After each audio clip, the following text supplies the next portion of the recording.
Hey everybody, it's Greg Gossett from Gossett Trading and Mentoring Live. Hope everybody's doing well. Today is Wednesday, November 6th, 2019, and we again find ourselves in the final hour of the trading day. I mention this each day, but I think it's important.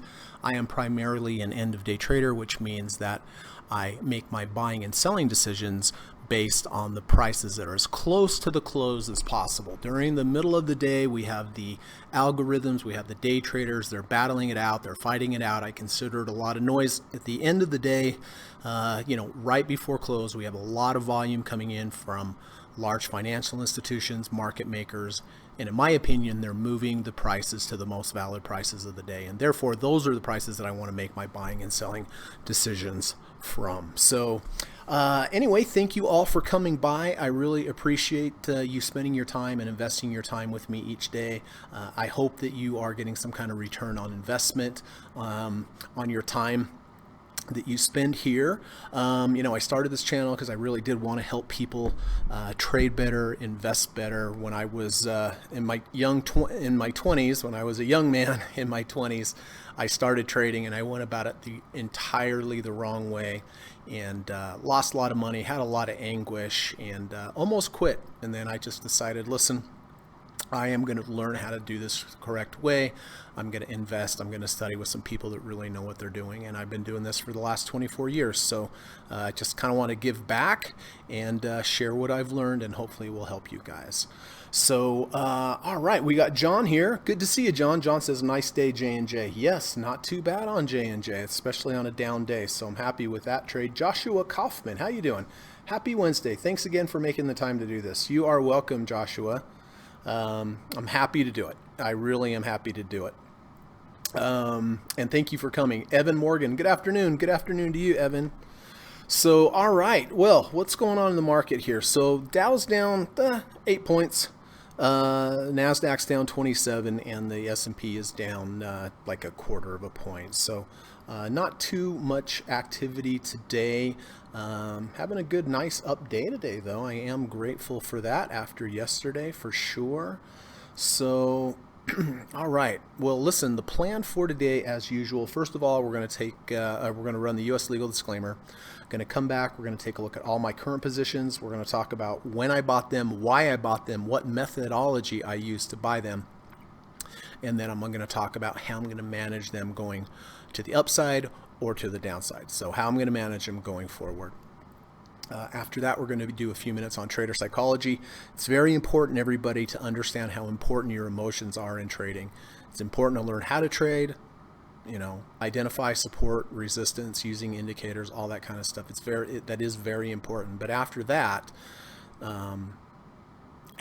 if you're going to become a long-term profitable trader, it's really going to come down to your emotions. It's going to be, can I follow my plan? Can I stick with my plan no matter, if I don't want to, right? If let's say you're going through a drawdown and, you've had several losing trades in a row, and then you have a signal to take the trade. You kind of don't want to, right? The wind's kind of taken out of your sails.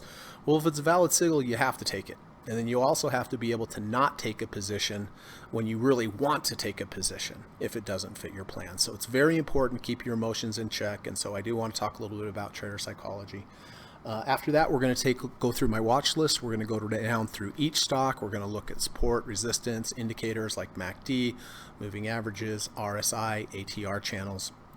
And ideally, I like to look for a confluence of signals or a confluence of indicators lining up. If you want a stock to go up, you need to be in the company of other buyers. And I look at each indicator as a group of buyers. So therefore, if one group of buyers comes in, okay, that's good. But if 2 or 3 indicators line up and I have 2 or 3 groups of buyers coming in, then I'm in good company. So I know this is simple, right? It should make sense, but if you want a stock to go up, you have to have a lot of other buyers. So you want to look for a confluence of signals or look for a confluence of buyers coming in. So we're going to go through each stock. We're going to take a look at look for those confluences. We're going to look for signals.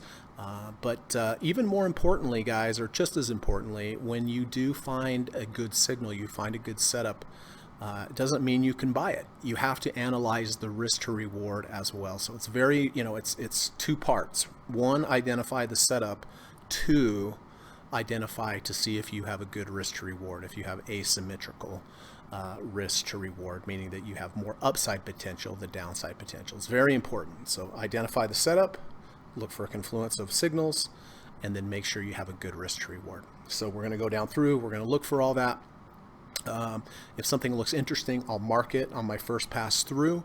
And then as we get closer to the end of the day, I'll go through those potential candidates a little bit more with the fine-tooth comb and try to pick the very best one. And then after the market closes, if anybody has any questions about anything I discussed today, if I wasn't clear on something, please let me know. Happy to clarify it for you. And then if you would like me to take a look at any particular stock symbols, happy to do that. If you do have a stock symbol that you think is important, that would be helpful for the group for me to analyze before the close of the day, go ahead and put it in the chat, and maybe put a little asterisk by it or something, so I know it is more time sensitive than the others. Otherwise, I'll get to those at the end of the day or after the market closes. All right, sound good? So, all right. Well, hang tight, and I'll be back in about 40 seconds after I run the U.S. legal disclaimer. Thanks. This video or live broadcast, like all instructional materials produced by Gossett Trading and Mentoring LLC, is created and published for informational and educational purposes only. Please carefully read and/or listen to the U.S. government required disclaimer before watching this video or live stream broadcast. The video link and disclaimer text are located in the description section of this video or live broadcast, here and here. Thank you so much.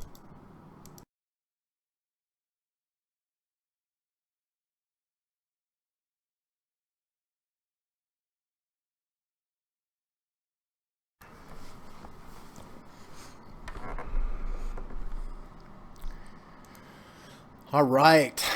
Well, I got to tell you guys, yesterday I was having the furnace problem, and I had a couple HVAC guys over here all day yesterday, and they were here this morning as well. About 10 minutes before the podcast started, they say, okay, we got it fixed. And I was like, oh my gosh, this is so great. And then with about 5 minutes to go, I talked to the people at Trade Navigator about the charts, and they sent me the code to fix the problem that I was having with the charts yesterday. So it was like the two best things that could happen at the same time, because last night I didn't have heat. I had to put my ski parka on, jump in bed. That was brutal. So anyway, got the furnace fixed, and on top of that, cherry on top, got the charts fixed. So two important things in my life, furnaces and charts, and they both came in right before the podcast. So anyway, I feel like I'm on cloud 9 right now because of that. Ammon Solo, how you doing? Thank you for coming back. I really appreciate it.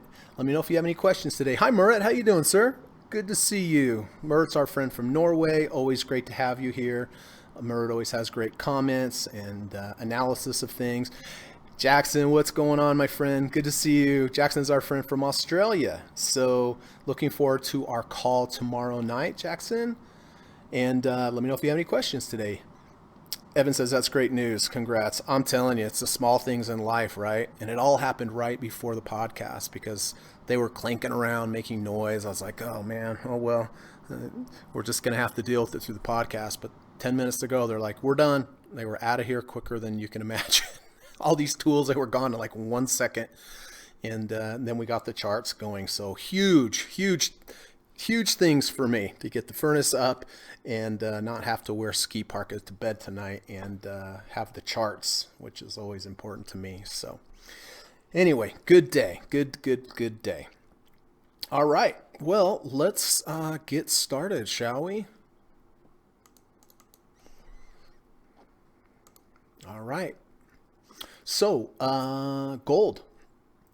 I did buy gold back here on the 31st of October when we had the 520 EMA cross. This is a good back-tested approach to trading gold. These crossover systems, they don't have a high winning percentage, but what they do on the trades that they lose, they're generally small, and on the trades that they win, they can be really big. And that's the key to making money with crossovers, is keep your losses small and eventually, have a big run, big trend.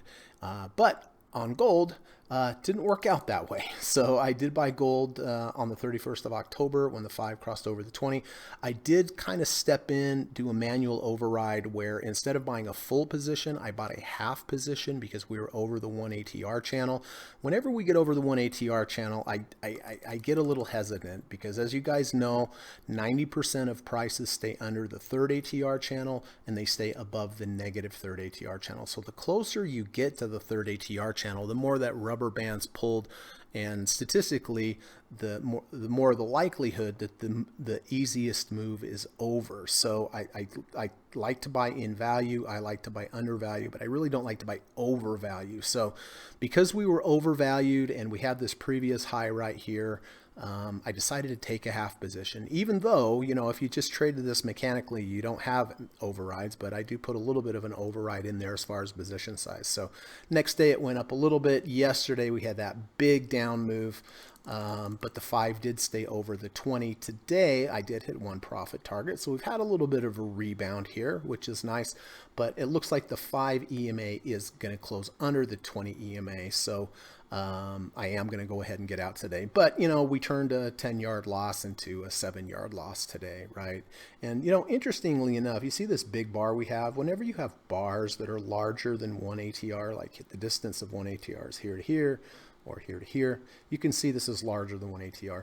Oftentimes after a big move, you will have a rally, but you'll rally into the halfway of the bar. It will run into 50% Fibonacci standpoint. If you go up really big, then if you come back down, lots of times you'll catch support at the 50. But on a down bar, a lot of time you'll find resistance at the 50% of this, and this is right about where it is. So anyway, I will get out of this today though, but glad we did get the little rebound here before the 5 crossed under the 20. So I definitely will be getting out of this today at the end of the day, unless we have some huge move back up. Johnson & Johnson. So I did buy Johnson & Johnson yesterday. We had a V1 trigger, which means here's day 1. Day 2 washes out or goes below the low of day 1. Day 2, which was yesterday, closed above day 1's close. So this is what's considered a V1 entry. We had closed under the 1 ATR channel, rallied into the value zone, came down, stabbed down, reversed, making this a higher low V1 in the value zone, which one of my favorite entries. And you can see we did buy this yesterday at 130.59. Right now it's at 131.23. Haven't hit one of my profit targets yet, but we're off to a good start. And earlier you heard me talk about risk to reward. Yesterday was the washout bar. The day 2 bar washed out day 1. Close below halfway of this bar would be my stop today. So essentially any close below my entry, but it's important from a risk to reward standpoint, because my reward could be, all the way up here to the 200 or even higher. But if I was wrong, I would keep my loss, sorry, losing my voice, relatively small. So today, actually, if we closed underneath my entry, closed underneath yesterday's halfway, I would just get out. But that's the key to trading, is, putting your toe in the water, taking a trade. If it goes your way, being patient with it, letting it run. But if you're wrong, put your toe in. If you don't like it, you have a little loss, just get right out again. So that's the key. That's the key. So Murat said, I would just take a quick walk with my dog, but we'll be listening anyway. I think your voice reminds him of time to go out. Well, that's probably true, Murat. That's probably true. Well, say hello to your dog for me. Hey, Frank, how you doing? Hello, Greg and all. I did take a calculated gambit on MTCH short squeeze for a fast 2.5%. Let's take a look.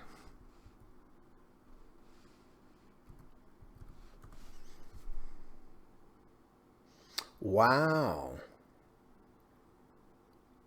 I did take a calculated short squeeze for a fast 2.5%. Did you short it yesterday, Frank?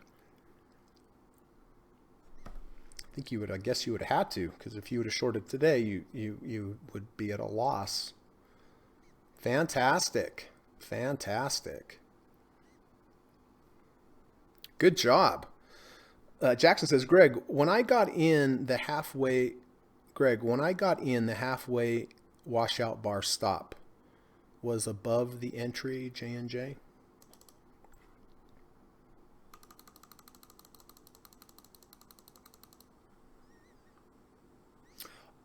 Well, the entry was here, right?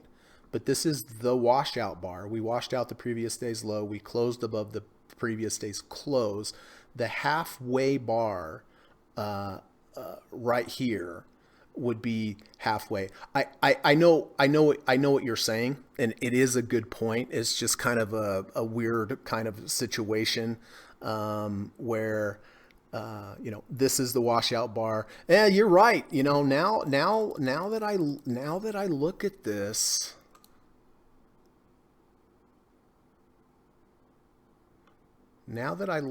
although Jackson,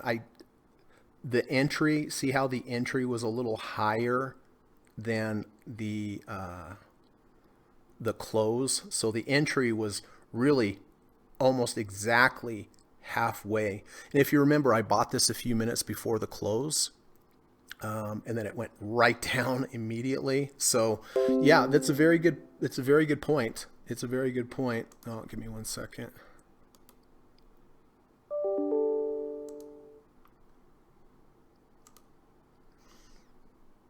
So what Jackson's saying here is that I had a V1 entry, but the close was lower than halfway of the entry. And it's true. If I would have actually at the very end of the day bought this, I may not have bought this here because it already did close halfway. But that's a very, very good point.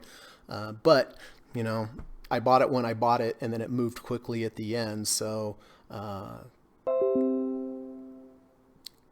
going forward today, though, we'll have to refer back to this halfway. But yeah, sometimes you get those weird little bugs as far as this was halfway below. But again, when I bought it, it was at halfway. So if I would have bought this at the very end of the day, maybe I may not have taken this because it was less than halfway. But as it is, it did work out our way, and going forward, of course, any close below this halfway, I will get out, unless we move one ATR away, and then I will kick into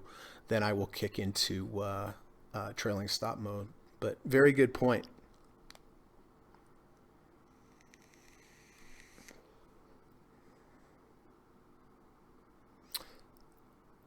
Jackson says, I set my initial stop to low of yesterday.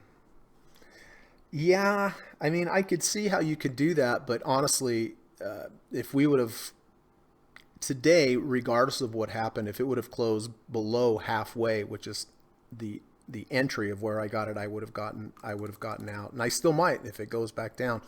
But anyway, it's moving forward it's moving our direction, I guess is what I should say. And you might also want to notice here, Jackson, see how we painted the triangle to the downside. See how we had the V1. If you have a V1 that works and then it fails, that's why it painted that bar. That would be negative. But what I do like is that we had something negative here. It reversed back up. So this seems more positive. Although we never know, do we? Frank says, my position was long on a heavily shorted stock that I hoped would force shorts to cover. Oh!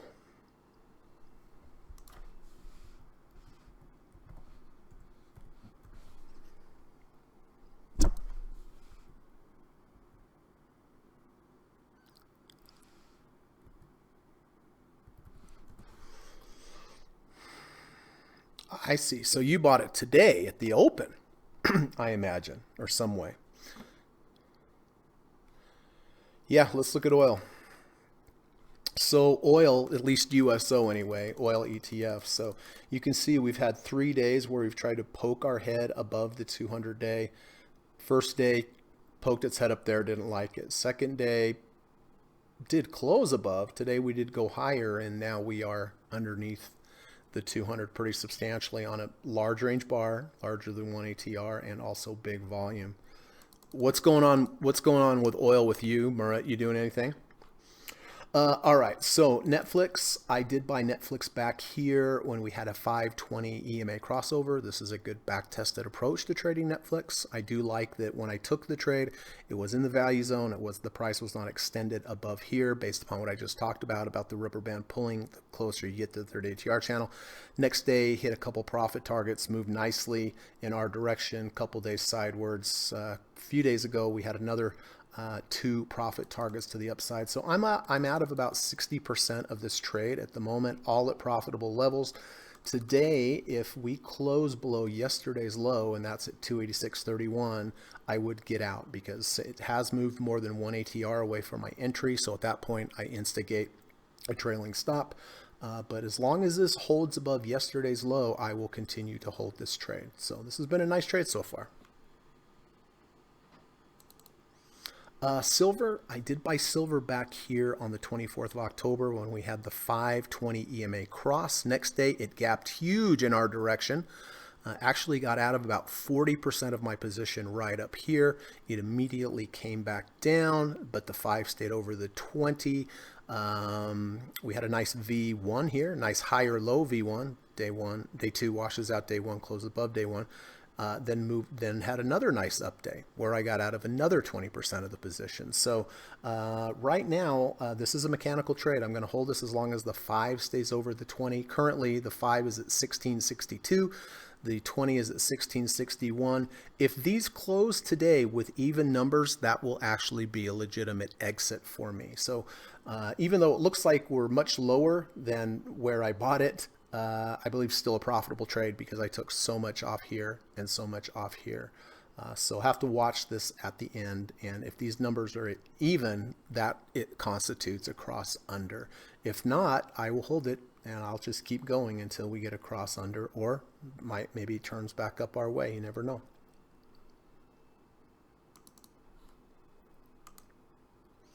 Okay, world famous SPY trade. I know I talk about this every day, but in case we have some new viewers, I want them to understand why I do this. Most of my trades, my discretionary trades or my mechanical trades, are based upon technical levels. This is the one approach that I use that's not based upon technical levels. This is based just on data, long-term back-tested approach. And this is from Liz Ann Saunders at Bespoke Invest on Twitter. I believe she's the chief investment officer for Charles Schwab. But it's a very interesting back test. You have 2 options in this back test. Option number 1 is you can buy the SPY, SPY, at the open each day and sell it at the close of the day. So you have to do, if you did this every day since 1993, buy at the open, sell the close, buy at the open, sell the close. If you would have used this approach from 1993, you'd have actually returned a negative 13.9% for all that work. However, if you do the opposite, which is what I do, and buy the SPY at the close each day, sell it first thing the next morning, buy at the close, sell it the morning, buy at the close, sell the morning. If you did this every day since 1993, you'd have actually returned a positive 634.2%. So big difference between buying in the morning and selling in the afternoon compared to buying in the afternoon, selling in the morning. So the chart here, the blue line is the buy in the afternoon, sell in the morning. The orange chart is the buy in the morning, sell in the afternoon. You can see over time there's a huge difference in the approach, and that is why I use this approach. Buy at the close every day, sell in the morning. This is a great chart that shows you if you have a profitable edge in your trading, what your equity will probably look like or could look like. The longer you do it, the more money you're going to make if you still have that edge.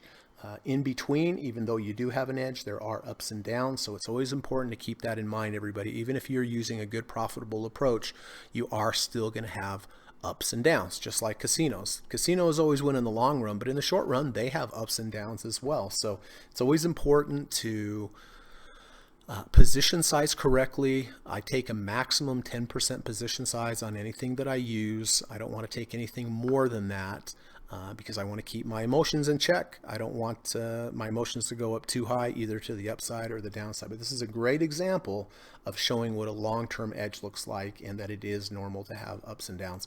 So with that being said, I did buy the SPY yesterday at 307.03, and today I sold it at 307.06 for a whopping 3 cent per share gain. So not a lot. Of course, it's pretty much a break-even trade. Although I am happy to say, have made with that 3 cents, not much more than yesterday, but did make an all-time high using this approach today. This has been very profitable this month. But in May, I used this every day and it was very unprofitable. I think I lost 80% of my trades. But just like the chart I just showed you, you're going to have ups and downs. But in the long run, this has done really well, and I did hit an all-time high today. It's a very simple approach, and I really quite like it. But again, I only use 10% position size. That's all I'm going to use. All right, and then last trade, VIX. I did buy VIX back here on the 1st of November. It bounced off the 30-day RSI, giving me a good risk to reward, right? It's very crucial having a good risk to reward. When it closed at like 30.15, any close under 29, even 29.99, I would get out.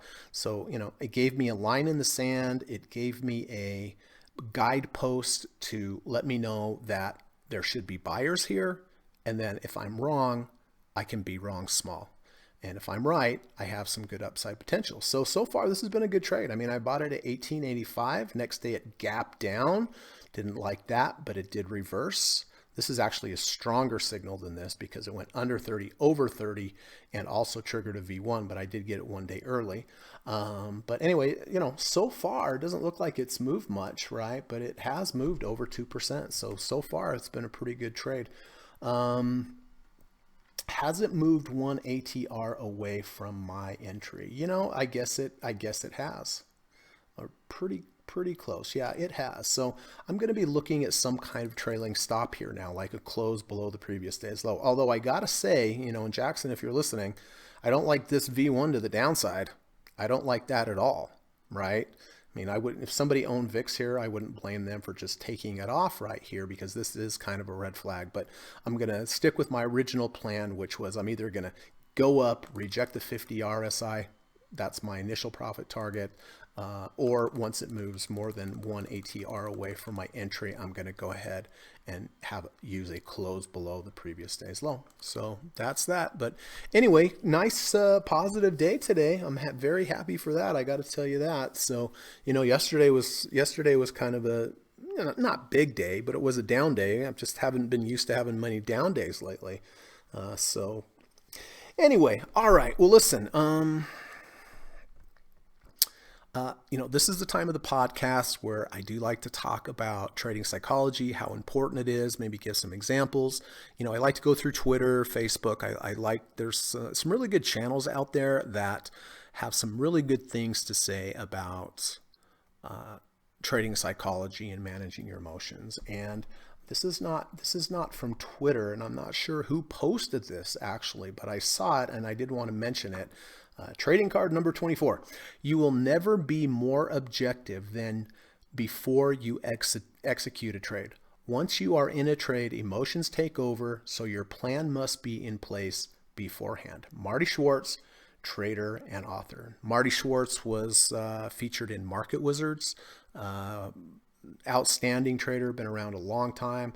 Looks like he has a book here, Pitbull, Lessons from Wall Street's Champion. But anyway, I've listened to Market Wizards so many times, and I'm always fascinated with the segment by Marty Schwartz. But, he's saying here, as soon as you take a trade, your objectivity goes out the window. When you're most clear-headed is before you have that trade. So the time to make a plan for your trade is before you get in it, because as soon as you get in it, that microsecond after you get in it, all of a sudden things change a little bit. You may not be as clear, you may not be as objective. So make sure that you formulate your plan before you hit that buy button, right? Because you're not in it yet. You're still a third party to it. But as soon as you're in the trade, then you're kind of vested, and it might change. You might give yourself a little bit too much to the downside because now you're in the trade, right? So, but it's very right. You will never be more objective than before you execute a trade. Once you are in a trade, emotions take over, so your plan must be in place beforehand. So just remember, you're most objective before you're in the trade. When you're objective, you're going to make the best plan. And so anyway, just wanted to share that with you. This is very important. So thanks for that. All right.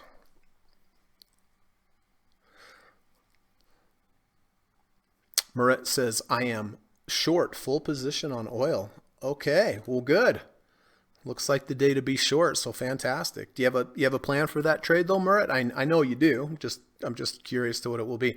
Steve Burns, how you doing, bud? Good to see you, sir. Steve says, "Hey, Greg, the market looks like it's making a short-term top here." Yeah, it's running out of gas a little. I mean, it's starting to slow down a little bit, kind of stall a little bit. Really great to have you here, Steve. Always an honor, always a pleasure. I'm always excited to have you here. I know everyone else is. Steve's a trading legend, author legend, and it's helped me so much with my trading over the years. And so really appreciate you, Steve. Thank you so much. Frank says, going without heat on a cold night is no joke. It was cold. It was cold. I had 2 beanies on. I had my 3 jackets on, my ski jacket, my socks.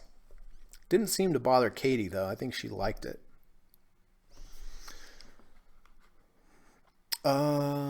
Jackson says, hit 1 profit target on VIX. No, I didn't. I didn't hit one. You can see, Jackson, it got as high as 1960, and my first profit target was at 1974. I didn't. Did you say you did? Steve Burns says, Trader Henry on Twitter created the trading cards. Oh, is what I showed you trading cards with the Marty Schwartz? Interesting. I'll have to look at that. The Pitbull book is where the 10-day EMA quote comes from. Oh, interesting. I have to read that book. Johnny says, I got out of my CVS today at about 10% up after the earnings spike. I'll probably buy it again on a big dip. All right.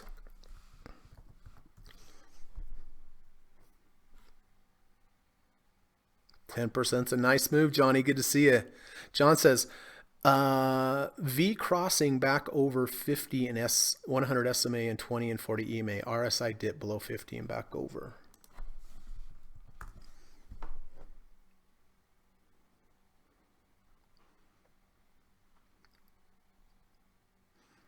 So yes, it is back over the 50. Yes, it is back over the 100. Yes, it is over the 50 RSI. I'll tell you one thing though, John, and this is just my approach. You may have a different approach. Everybody has their own approach to things.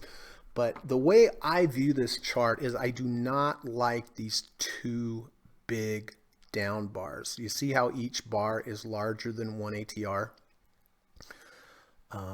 Whenever you have a down bar that's larger than 1 ATR, that means a lot of supply came into the market. And if you just recently had a lot of people selling, in my opinion, it's harder to get back up and overcome that because for some reason at these levels, people didn't like it. Now, with that said, we were above the 1 ATR channel. Now we're coming back into value. That's what I want to see, right? And now here we have a day that's moving sidewards. So showing some stability, showing that the selling has stopped to the downside. The buying and selling has become more equal because now it's starting to move sideways. If we could get another day sideways, I like to have 2 days sideways at least. 3 days would be better. 4 days would be better. And then we have an attempted spike down, reversal back up, V1, V2. That's exactly what I've been looking for. And a lot of the charts today you're going to see were overvalued. But what I want to see them come back into the value zone, move sideways, consolidate, show that there's some buyers there and that it's not just going to continue to go down, then have 1 day of an attempted move down that immediately gets reversed. So that's my approach. Although, listen, John, Visa could just go screaming up today. I mean, it is good that we closed under and back over, but just the way that I view it, I want to see some more proof that it's going to at least minimum go sideways and not continue to go down before. And I don't like to get in front of those big bars, but who knows? There's a lot of different ways to trade. Steve Burns says the 10-day EMA is my favorite indicator to determine major trend. I call this red light, green light because it is imperative in trading to remain on the correct side. That's right. That's Marty Schwartz. So I believe, he does not like to take any trades when they're under the 10-day EMA. I'm sure he has other trading approaches, but he calls that 10-day EMA the red light, green light.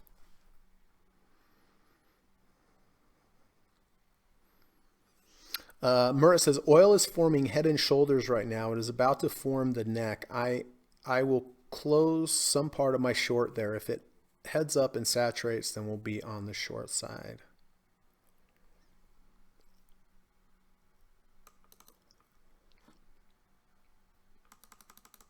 I see.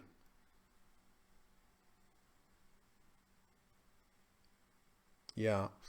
John says, so you would wait for V1 or V2 entry on Visa? Yes, I would. But again, that's just me, John. Doesn't mean that it's right, right? That's just my approach and what I've been taught. I feel like well, I guess I shouldn't even say that. Yeah, I'm just going to stick with that. I just want to see it move sideways because this big selling concerns me, and I want to really make sure it's over before I take a long position. Bing He, hey buddy, good to see you, sir. All right, I've been jabbing, so let's get down through here, see if there's anything interesting. Apple starting to move sideways, like Steve Burns says, really kind of starting to get toppy here. Do I want to short here? No, I do not. Do I want to buy here? No, I certainly do not. I want to wait for it to come back into the value zone, in between this green line and this green line, into value. Anything above here I considered overvalue. I consider this overvalued. So I want to see a pullback. I want to buy the dip. I want to buy the dip and ideally move into the value zone, stop going down, start moving sidewards, and then look for a V1, V2. That gives me a good risk to reward. Dolby had that big gap up on that Steve grabbed. Congratulations, bud. I believe he got out yesterday when I rejected the 70 RSI. Just too high for me, just like Apple. I want to see a pullback into value. So, I may have to sit on my hands here. There's not a lot of positions to take at the moment. Need to be patient and wait for that dip. Advanced micro devices, very, very strong. Again, too high. I need to see a pullback into value at the very least. Look for a V1, V2 entry. Amazon, I did buy Amazon a couple days ago, right as it closed above the 200-day. And the reason I did this is that if I was wrong, I was very close to the line that told me I was wrong. So a close under the 200, I would get out for a small loss. Exactly what happened yesterday. This looks like a bad tick, but I got in here. Got out there pretty good, right? Pretty good. So today, glad that I'm out of it here. If it closes back above the 200, I might be interested again. I would much rather take the next close over the 200 because we had this low. It's like a V. A lot of times these V's fail. Now here, if we go back over the 200, now we'll have a higher low V over the 200, which I like a lot better. So nothing here on Amazon today. Man, I think my voice is gone a little bit because it was so cold last night. Boeing, nothing here. Although, look, we did close under the 1 ATR channel. We've rallied into the channel, into the value zone. Now I'm just looking for a day or two down and look for a higher low V1, V2 entry, especially with MACD being positive. So that's what I'm waiting for. People that were lucky enough to buy down here, once it starts stalling out here, they'll probably sell. That's going to give it some downwards selling pressure. I'd like to really see, and apologies to those that own Boeing, but I'd like to see this come down one more day. Ideally, get to the 1 ATR channel, reject that, and then have a higher low V1 or V2. But nothing quite there yet. Caterpillar, just too high. Need to pull back into value. I know I sound like a broken record, but Dow, the same. We're way above the 1 ATR channel. You've heard the saying, buy the dips, right? That's exactly what I'm waiting to do. I'm looking, and what I identify as the best dip buying area after a strong move up is somewhere in the value zone. Walt Disney, has earnings tomorrow, so I can't get involved here. We did have a nice trade on Walt Disney back here. See the V1? Here's day one. Here's day two. Day two washes out day one. Day two closes above day one. In addition to that, we did bounce right off of the 1 ATR channel. And in addition to that, we had all this support back here as well. So we had support from this range, bounce off the 1 ATR channel near the 200, and also a nice V1. If I'd have been wrong, I'd have been wrong close of halfway. And I actually got out the very, very next day. So I had a nice move here. Then it rallied. I was like, yeah, I guess I shouldn't have got out. But you know, then it came back down. So sometimes when you get out, it might continue for a day or two and you're like, dang it. But it's okay, because if you got out at a decent place, some kind of resistance, very likely give it 2, 3, 4 days and you'll be lower than where you got out as well, right? So that's just a good example of this. Etsy, poor Etsy. 2584 RSI. You know, guys, I want to show you, I did buy, I think it was here, Etsy, bought Etsy here, had one day up, got out here, and for a loss, right? For a bit of a loss. But imagine if I said, no, I think Etsy's going up. I think I'm just going to go ahead and hold. Then the next day, if you think you liked it here, what about here? Now you're like, well, now I really can't sell. Now it's way too low. Now it's going to bounce. And then it keeps going. And then you gamble through earnings, right? If you didn't want to sell it up here because you thought it was too low, how could you ever get rid of it down here, right?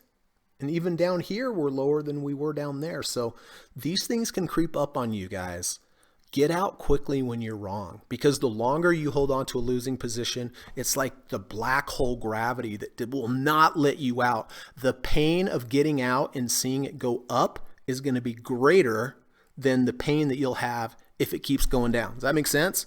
Sometimes you're so invested in a stock that you're like, well, I can't get out. No, you should get out. No, I can't get out, because if I get out and it goes up, it's going to hurt more than if I lost money to the downside.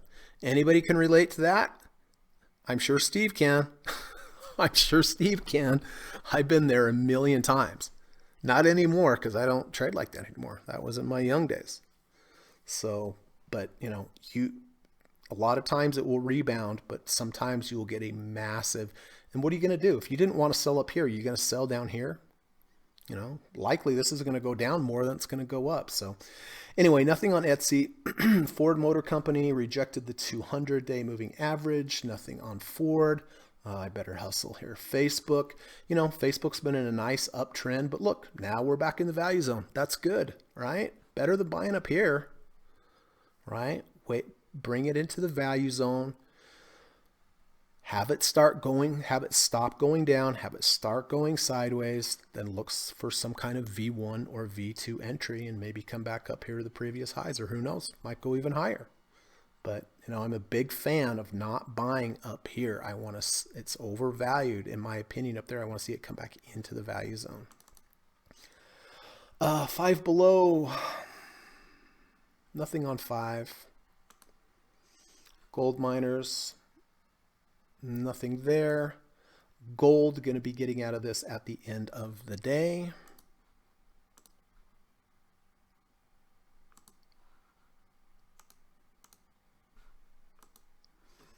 Glad that I did get that little counter rally to reduce the loss on this trade, but the 5 is look like it's going to close below. Did hit one profit target here. So, and again, kind of stuck right in the middle of that big halfway bar. Google, pretty high still. Again, want to see a pullback into value. Goldman Sachs, too high. Again, waiting for a dip. Home Depot. Home Depot reminds me a little bit of Visa that we just talked about. From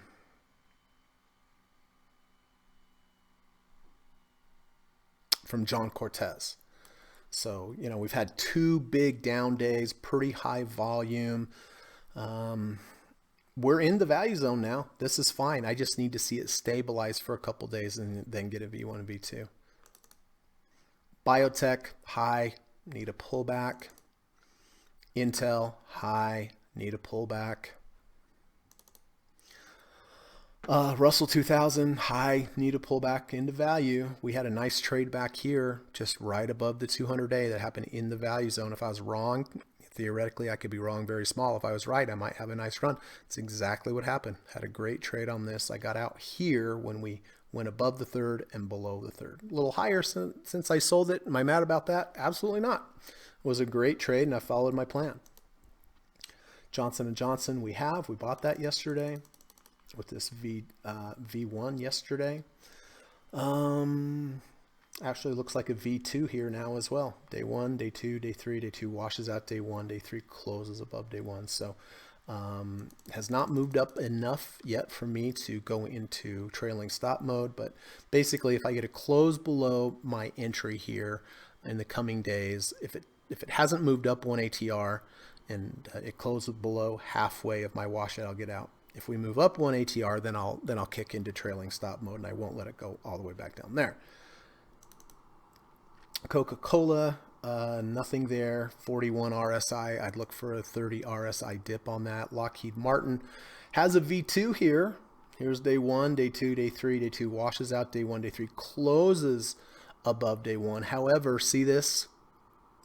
Day 1's bar is much larger than 1 ATR.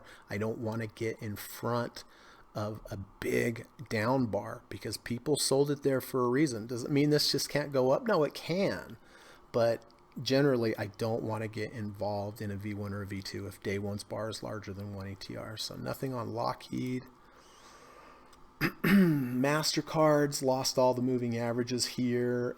We were above the value zone. Now we're in the value zone. Now we're starting to find some sidewards movement, meaning it stopped going down. If I could get another couple days down along with the V1 or V2 entry, that would be a perfect V1 or V2 entry, pull back into value with the V1 V2. So I'm definitely going to be looking for that. McDonald's, I was considering buying McDonald's yesterday, but I didn't like the risk to reward. It was kind of like 1-to-1. So, you know, really nothing I can do here. The only thing I could do is if we had a close above the 200-day moving average, then I could use a close below the 200 as my stop. You know, now I've got a tight stop again and maybe use the 200-day or higher as my profit target. So I don't know if this is going to close above the 200-day. or the 250-day, excuse me. I will write it down just in case.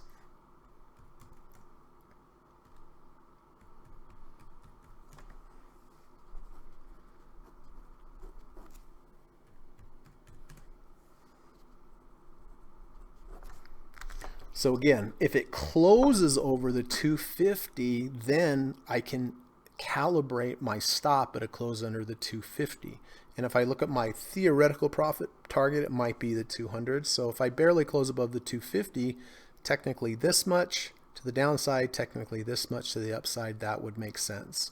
So, you know, it's just a good educated guess of trying to calibrate your risk to reward ratios. But if it doesn't close above the 250, then I'd probably have to wait for it to come back down to get a 30 again, and then that would give me a good risk to reward. So we'll watch that at the end of the day. Altria, not much there. Merck, above value, comes back into value. You know, if it could continue to move sideways, look for V1, V2. So, you know, this is the market as a whole. If we're pulling back into value, we've had a big run, we're pulling back, and we'll see if we get some kind of bounce on this first dip. Microsoft just too high, need to pull back into value in here. Netflix looks like it's moved up nicely since the entry. Looks like it's going to close above yesterday's low, so I'm going to keep it. Nike, just dance around that 250-day, kind of lost all support there. I would be looking for Nike on a dip down to the 100 or the 200. Most likely that you'd have a confluence of the 30 and the 200 right around this area. So this is where I'd like to buy Nike, down in here. Philip Morris, very strong. Need to pull back into value. Oh man, I'm running out of time, aren't I? All right, PayPal. Nothing on PayPal.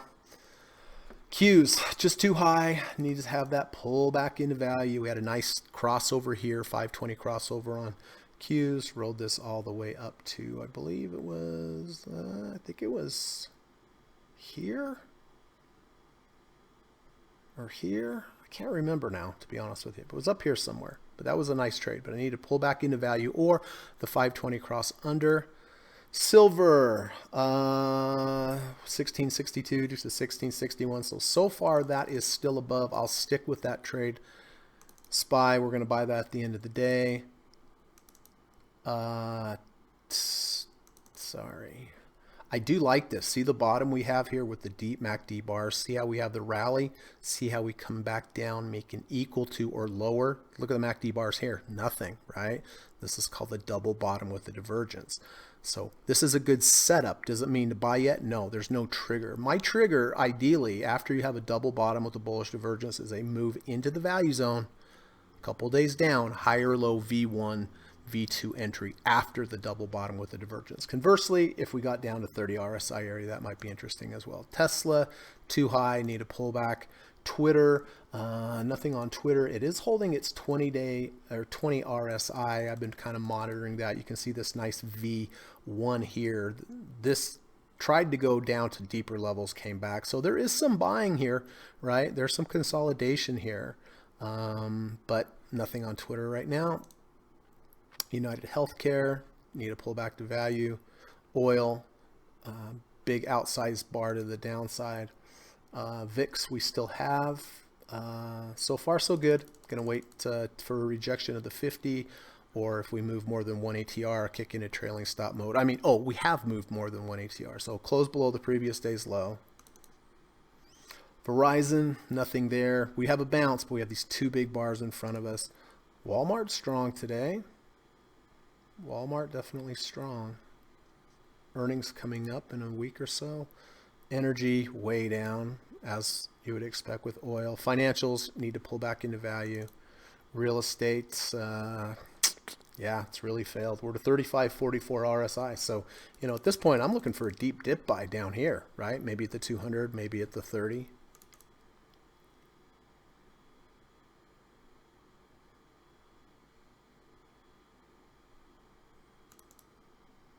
All right, so not a lot to pick from today other than McDonald's. And I'm not going to buy McDonald's unless it closes over the 250, which is 194.71. So I will watch that. Let me take a real quick. Okay. So current positions more important than new positions. So this definitely looks like it's going to, the 5's going to cross under. So I'm actually just going to go ahead and get out of gold right now, just because I may have other signals that I have to take care of. And I trade multiple accounts, so I can't do everything at the last second. All right, so gold is gone there.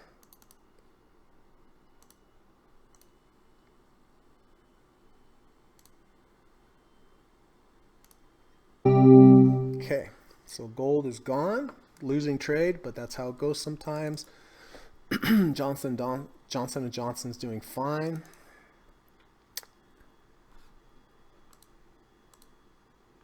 Netflix looks like it's doing fine. Silver's the one I'm going to have to watch here today. 1663 to 1661. So if these don't match, right? If they match, that's considered a cross under. But so far that's fine. SPY, going to be buying that at the end of the day. And VIX. I don't like the V1 to the downside, but I'm waiting for a close below the previous day's low.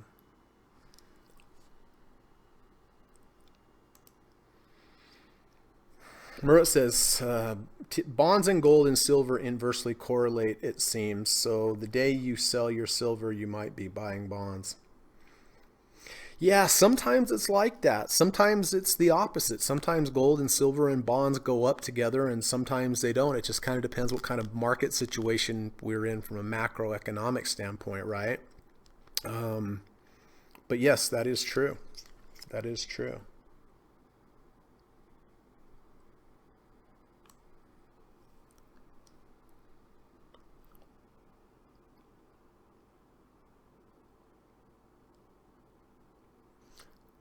Steve had a nice quick on Adobe trade.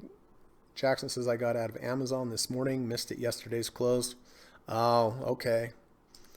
Yeah, interested to hear how that worked with that order on our call tomorrow, Jackson. Being he said I shorted WDAY at the open. Today you did, Bing He? Steve says the pain of accepting small losses causes people to hope for a return to break even and usually just leads to a bigger loss. I learned the hard way time ago. Yep.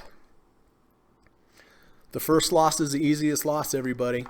It's no fun, but you'll forget about it in a day or two. But if you hold on to something for a week, a month, it's in a loss, you'll remember it for years.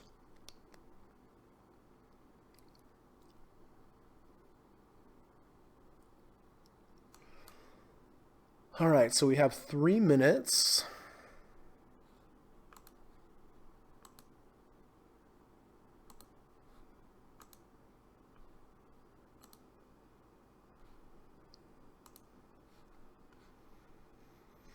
So really the only thing today potentially is McDonald's. If it closes over the 250, does not look like it's going to happen.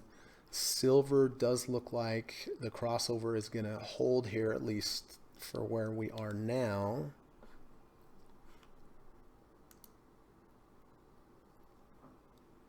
So it doesn't look like I'm going to be taking any positions. Really what I'm waiting for, guys, is I'm waiting for the market to pull back. And it's a good lesson. You don't always have to be buying something. You know, if you buy something, it goes up, you make money. If you buy something, it goes down, you lose money. Would you rather be in a sub-optimal trade and lose money, or would you feel better sitting in cash? Right? I know it's a rhetorical question, but sometimes cash is the right position.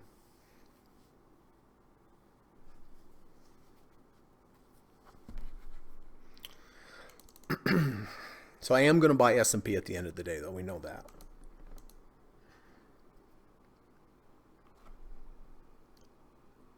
That goes without saying, right?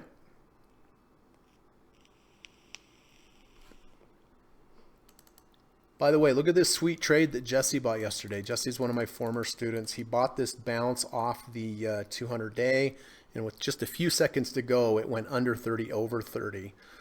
So anyway, had a nice bounce on that. I think this is one of his, not his first trades, but his first handful of trades, and he's had pretty good trades so far. But this has been he's not on today, but this has been a nice trade. So if you listen to this later, Jesse, congrats, bud.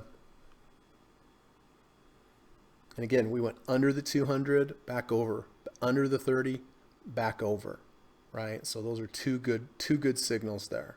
And actually, we have a double bottom with a bullish divergence. See how deep these bars are? They're not very deep, but compared to these bars, there's no red. So it is a divergence, a bullish divergence.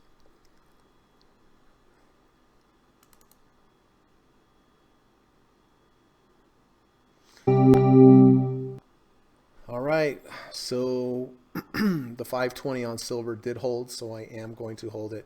We did get out of gold, although I'm glad we had that little reaction rally back today. That really did help turn a 10-yard loss into a 7-yard loss. So anyway, that's gold. So no more gold. Johnson & Johnson, decent first day for us. Netflix held. The 520 crossover held. Okay, we bought SPY today at 307.10.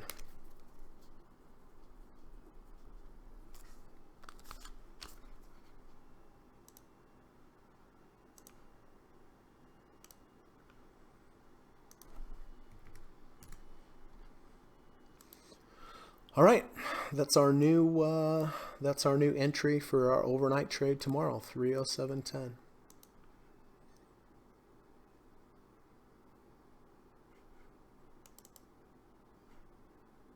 And then we still have VIX.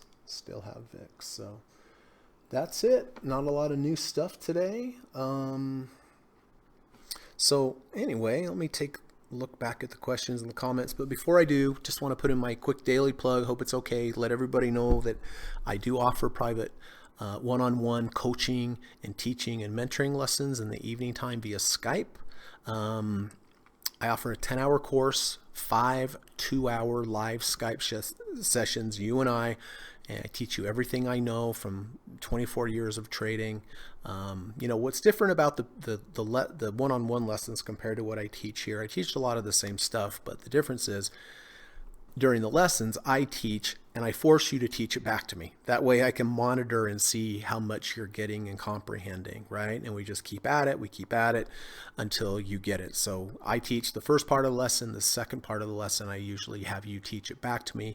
We do a lot of chart study. We go through a lot of charts. I have you break the charts down for me. Well, what looks good here? What looks bad? What are the pros? What are the cons? Does the risk to reward ratio look good? All that kind of stuff. So, you always hear that you have to create a plan with an edge and you have to follow it. And I think a lot of traders understand that, but they don't really know what a complete plan looks like. Different correct setups depending on what the market's doing at the time, position sizing, analyzing risk to reward. So, that's my goal when I get done with my students, is that they have a real plan, both psychological, risk to reward, correlation, and different types of setup depending on what the market's doing, because the market always does different stuff. So anyway, if you're interested in potentially taking this course with me in the evening time via Skype, 5 2-hour sessions, it is $1,000, but I think it's a good investment. I really honestly do. I think you're going to get a lot more out of it for $1,000. Like I said, it took me 24 years to put this stuff all together in the format. So I think it really is worth it. I think it's a good investment. But if you're interested, please reach out to me. I generally like to have a initial Skype call, just kind of an initial interview with you. I can interview you, you can interview me, just to see if it's, going to fit your needs. So my email's in the description of this video. You can also reach out to me on Twitter. So, if you'd like to set up kind of that initial free call, and it's free and there's no obligation, I promise you. It's just to see if we're a right fit for each other. Please reach out to me and we'll schedule it. All right. And then if you have not subscribed to this channel and you like the channel, only if you like the channel and you're getting value, please do me a favor and subscribe, or share it on social media maybe, or talk to your friends about it. Or at the very least, if you could just hit the thumbs up button, I would really appreciate it. It does help get the channel out to more people. And there's a lot of people out there that need some good teaching and mentoring when it comes to trading principles. So if you could hit thumbs up button, I'd really, really appreciate it. Okie dokie.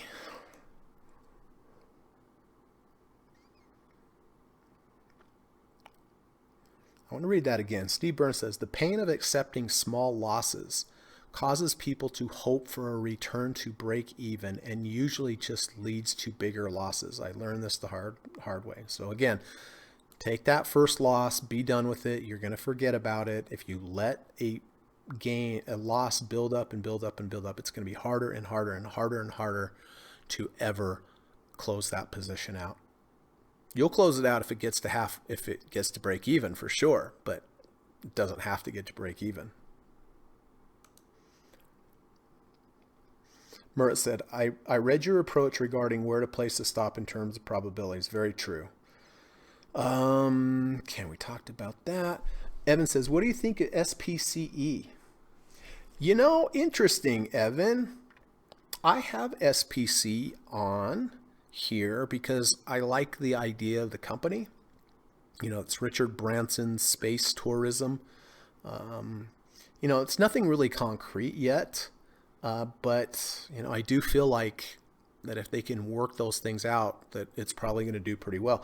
Unfortunately, it only went public 7 days ago, so I don't have a lot of indicators here, right? I don't even have a 10-day moving average because we don't have 10 days worth of value.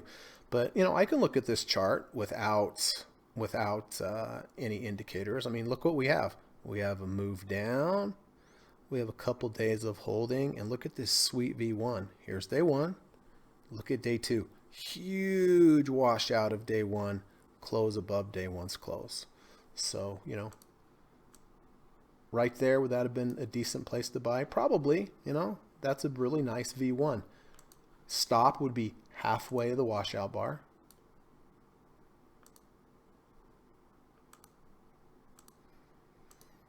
So does that mean tomorrow if we come down and touch this, we get out? No, even if it goes intraday, it's fine. But if it closes below halfway of the washout bar, that's where I would get out. Because on these big up bars like this, very likely you're going to have some kind of support at the halfway mark to the downside. On these big days down, you're probably going to run into resistance at halfway here. And then look where you did.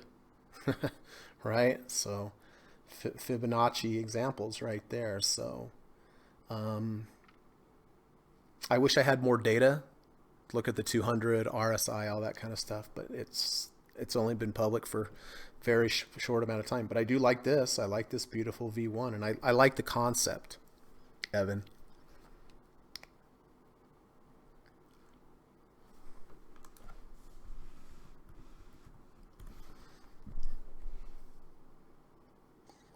All right, so Bing He shorted today at the open, so it is a little above the open, so I guess you're down a little bit, hopefully not too much, Bing He. Just make sure you have the, just make sure you have a plan as far as where you are going to get out if you're wrong. We have a big bar down here.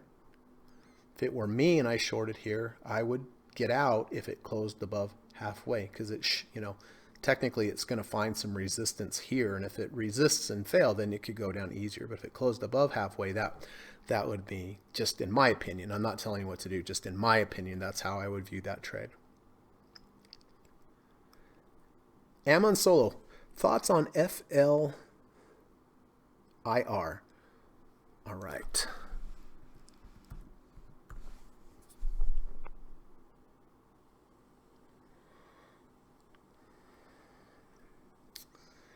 Would it be worth buying if closes above yesterday's midpoint?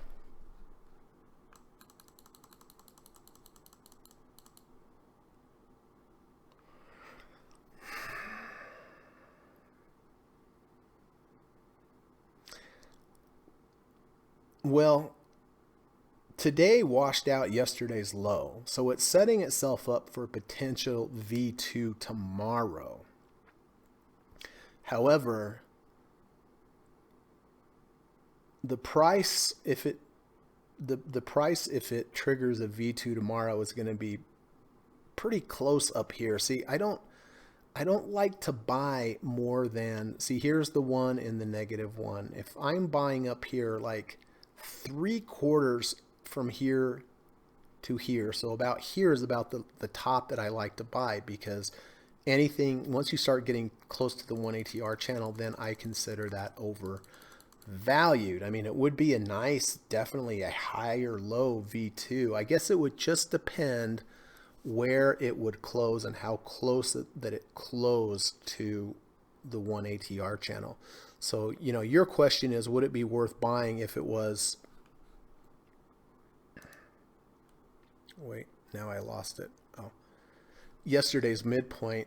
I think for me anyway, I think the more important part, not that it closes above yesterday's midpoint, but that it closes above yesterday's close, because it would give you a V2. So anyway, I know that's probably not super helpful, but my honest opinion is buying up in here would be a little high for me, because it's getting close to the 1 ATR channel. But you would have a nice higher low V2 there as well. But, just trying to give you my honest opinion. Ammon Solo. Johnny says, I am buying nothing today. Good for you. Good for you. I just think in general the market's a little overvalued here. I mean, I could be completely wrong. I'm not making a prediction, but I'm just, from experience, it looks quite overvalued here, that we've run out of buyers to the upside. I think there's a lot of people waiting on the sideline to buy that first dip. just like I am, I believe, just like Steve is. Jackson says, "Yeah, the condition order on Amazon worked great." Oh, that's good to know. That's good to know. Because Jackson lives in Australia, so for him to get up at the beginning of the day is right in the middle of his sleep. So he's had some conditional orders that maybe help him work around that and sleep. So be interesting to talk with you about that tomorrow, Jackson. Being he, a famous quote from someone: would you be in a trade wishing you are not, or would you not be in a trade wishing you were in? Oh, that's good. Would you be in a trade wishing you are not, or would you not be in a trade wishing you were in?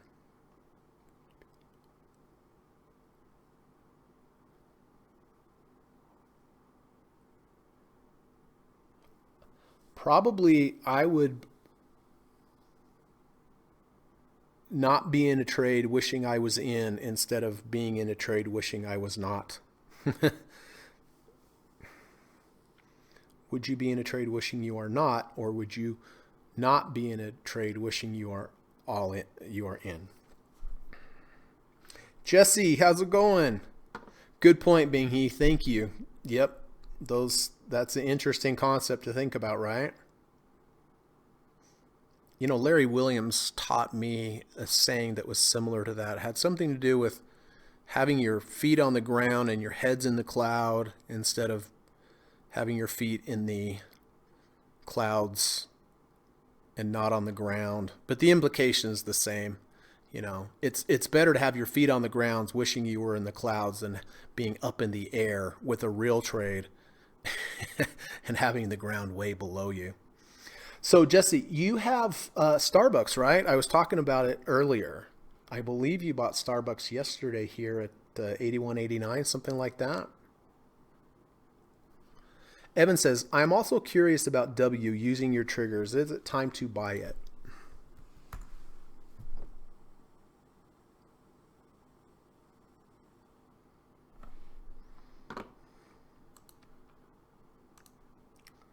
Well, let's see here. Well, this looks fairly good, Evan, because what happened today we're at a 31.78 RSI. We went under the 30 RSI intraday, closed back over. That's always positive. In addition to that, we had a V1. See, here's day one. Day two washes out day one, closed above day one. That's good. So you have an under 30, over 30. You have a V1, and you also have support of this previous low. Yeah, as a matter of fact, Evan, if I would have seen this today, I would have bought it 100%. And my stop would have been a close below the 30 RSI. So does it mean it's going to go up? No, it doesn't. But at least I have a target underneath me. I have a level underneath me where if I'm wrong, I know it. And it's not too far away. It's 1.78 RSI points away. But my reward is probably up into here. So it's a good asymmetrical risk to reward, had valid signals under 30, over 30, V1. Today went under yesterday's low and closed above. And on cherry on top, you have this support back here. So yeah, thanks for pointing that out, Evan. I'm going to put this here in my list and we can see what happens tomorrow. But yeah, if I would have seen this earlier, I would have bought it. You're welcome, Amesso. Hey, gamer, what's going on? Can you look at Hal with the short perspective?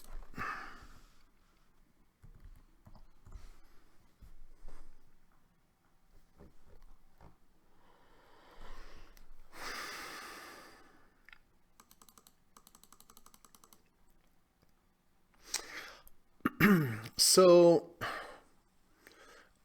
obviously, yeah, okay, so we had a V1 to the downside yesterday, right? Here's day one, day two, washed out day one, meaning went above, and it closed below day one's close. Now, would I have taken this short position here? Probably not. This bar was a little big.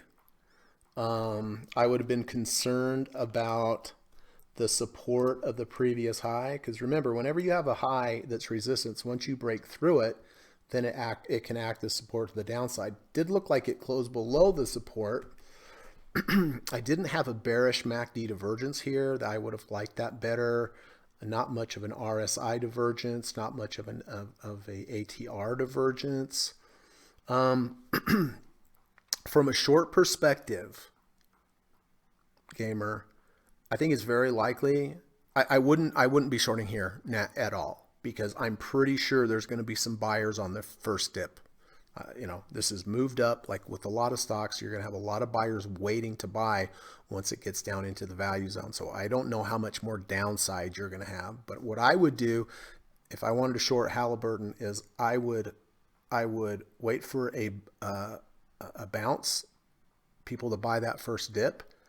And then if it attempts to go up and then has a V1 or V2, that's a lower high, that would be the place to short, in my opinion. But here, I think, maybe yesterday, and obviously you would have had a good day here, but I think you're late to the party to short here. I would wait for maybe one more day down, then you're going to have buyers come in to buy the dip, and then most likely that dip will bring us, if people buy that dip, it will bring us back up. We'll either make a higher high, which at that point I wouldn't want to short, but if we make a lower high, if we go down, we rally, fail, make a lower high, then that to me would be the correct place to short the stock.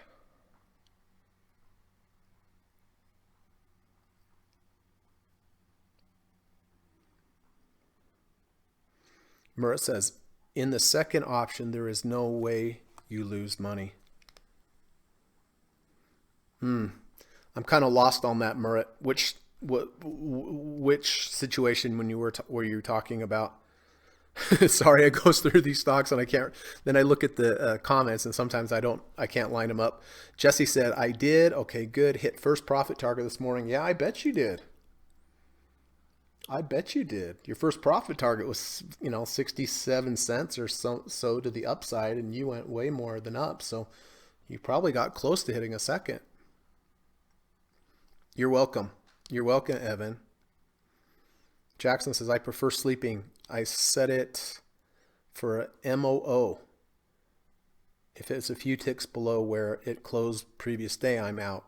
It's nice to have all that stuff automated, set up. One order canceling the other. Yeah, OCO. That way I'm flat if it goes up, flat if it goes down. Okay. Oh. Okay, good. Oh, okay, I see. In the second option, there's no way you lose money. Gotcha. Thanks, Murat. So, pretty good day today. Profitable, green, happy for that. Let's see what's going on after hours.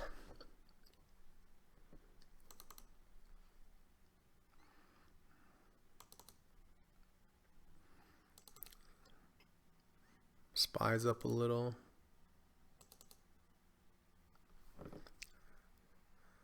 VIX down a little.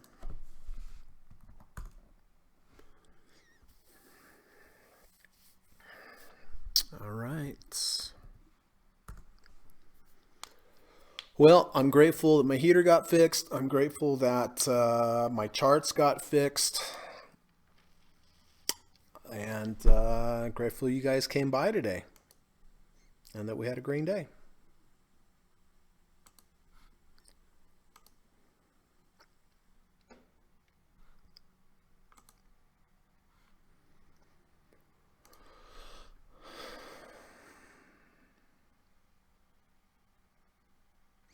John says, Roku down big. Do they have earnings?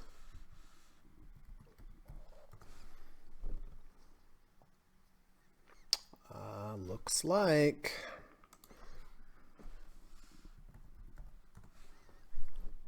Oh, goodness. Right now it's at $120, everybody.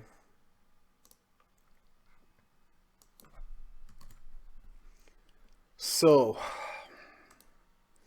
just another example, guys, that if you would have gambled through earnings, when you see the earnings and they gap up, you always think, oh man, that'd be nice, right? But remember, it can happen to the downside. And I mean, anybody that was holding Roku is now automatically lost 15% of their position in that by gambling through earnings.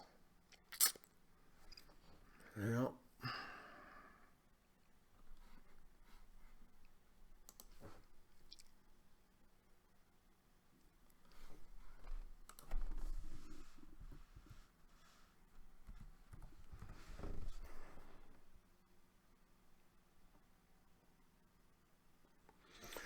Oh yeah, you bought ENPH a couple days. Was it yesterday, Bing He, or was it yesterday? I can't remember. Let's see. Would it have been 2 days ago? I think so. I think. Did you buy it on the 4th? I know you bought it on the 4th or the 5th. But listen, I mean, it is a V1 to the downside, but you see how we held halfway of this bar? That's positive.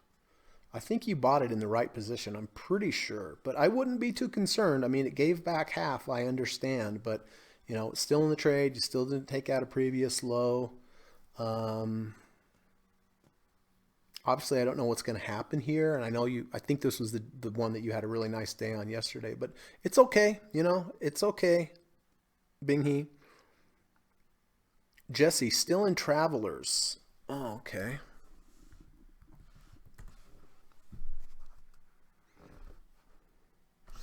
130.84.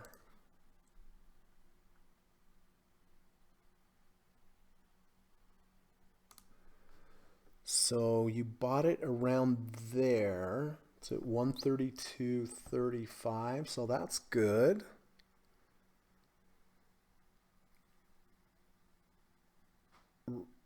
Randomness has been kind on these two stocks. Well, you know, I see two positions, Jess, with two profits, so definitely could be worse, right?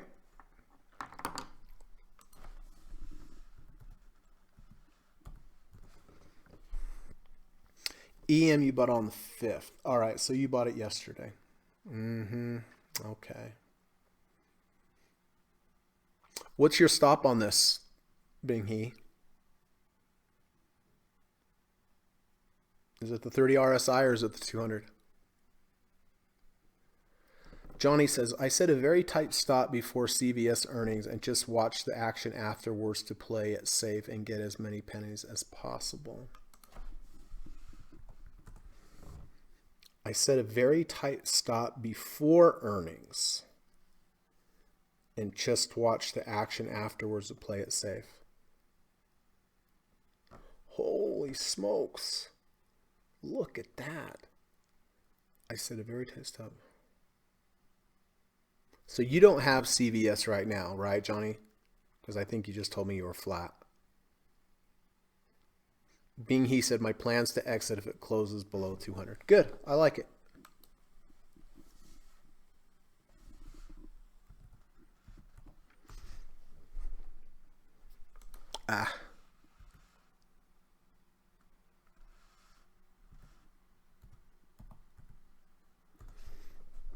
Yeah, I like this down here. Look, you have the third ATR channel, you have the 200-day moving average, your low 30 RSI level.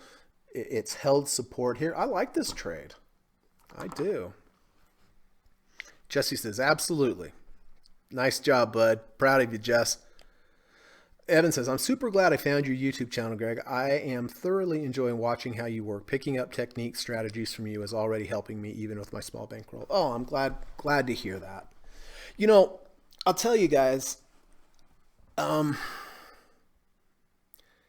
think one of the best takeaways from the channel for people to watch every day, maybe they don't quite understand everything I'm doing at every second, but if they watch every day, then they start seeing the pattern of what I do and they kind of start calibrating my thought process. Like, for instance, you know, I talk about Steve Burns, his weekly video newsletter that he does over here.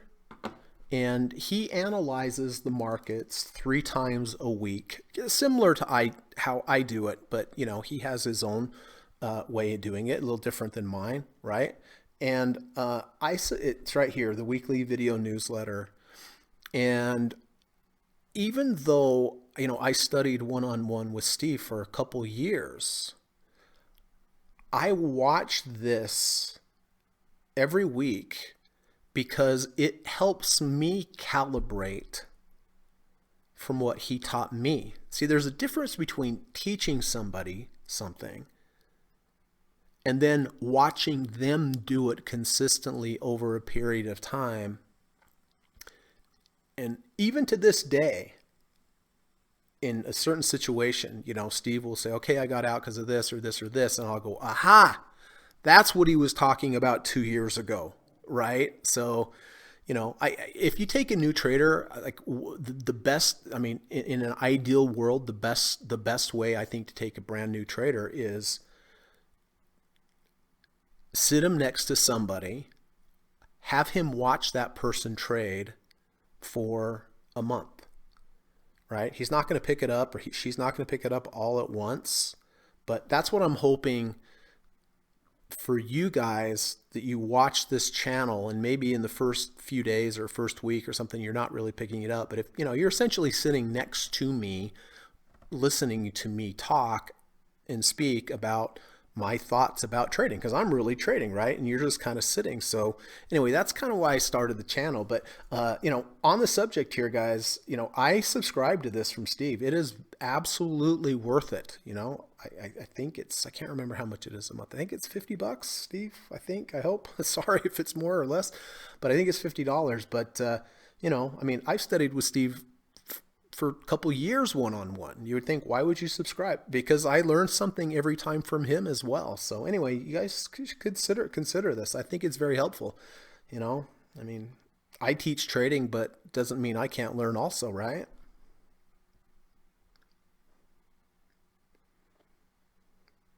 Oh, that's right. Johnny said he sold over 10%. Murr says, type stots are fine unless there is an opening gap. Well, that's true. Gap can always get you on that for sure. It's that overnight. You can get the slippage. It can create damage. True.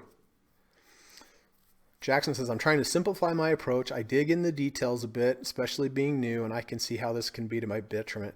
Yeah, I'm telling you, Jackson, it's very important to just keep it simple, because we can all get into the weeds on all sorts of stuff, right?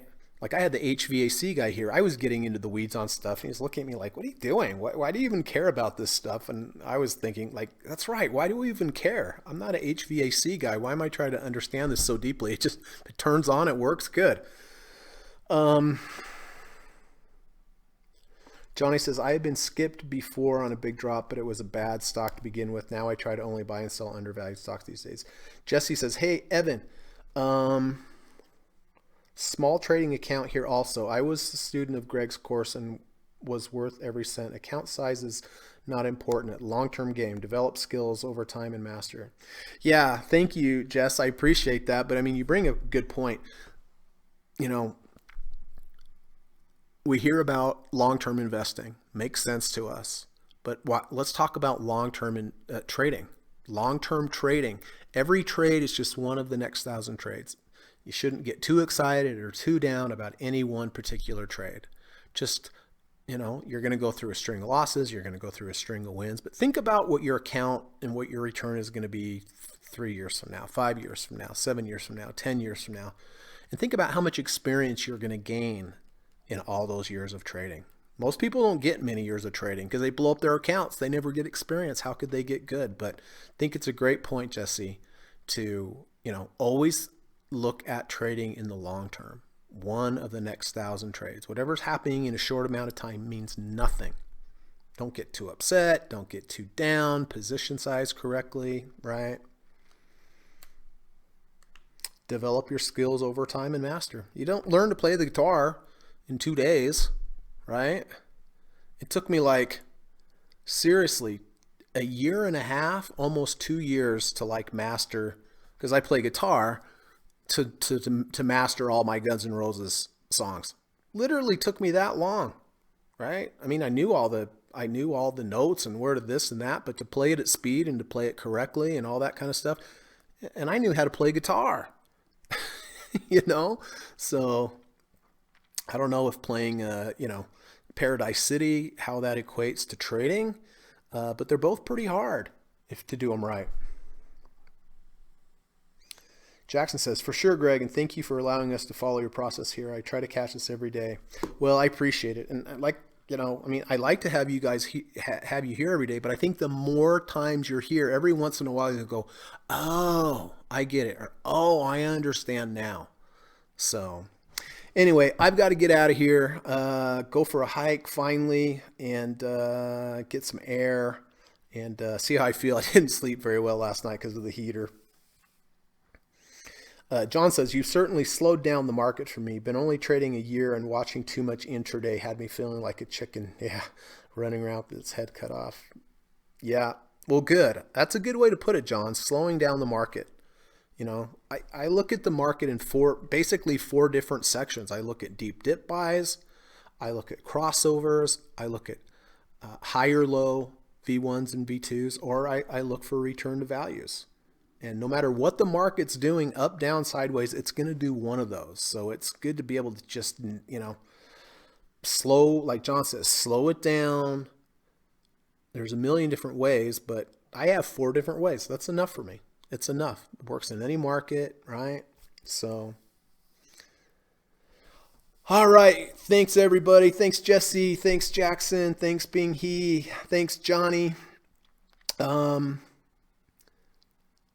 Murat, good to see you, my friend. Thank you so much. Evan, thank you for coming by. John Cortez, I said that, but good to say again. Thanks, John. Good to see you. And Evan, and Gamer Squad, and the Man Solo, thank you for coming back. Appreciate that. And Steve Burns, of course. Thank you. Always, my friends. Always an honor to have you here. And I think, and Frank, good to see you, Frank. Thank you so much. And and Joshua Kaufman. Almost missed him right there at the top. Thanks, Joshua. Appreciate you coming by. And John, of course. Always good to see you, John. So thanks a lot, guys. My voice is about done. John says, would you do video of your playing? I believe they're up on YouTube, some of them. I think Paradise City or Sweet Child of Mine or Welcome to the Jungle. A few of those. Then again, yeah, I'll have to look. Maybe I can show it. I guess I can show it, right? It was my video. So... all right, everybody. I really appreciate you coming by. Thank you so much. Hope you're learning something. And listen, if you haven't hit the thumbs up button, just a little friendly reminder on the way out, I would appreciate it. Jackson says, I was going to ask you about that when we chatted about guitar last time. We can talk about that tomorrow. All right, life's good.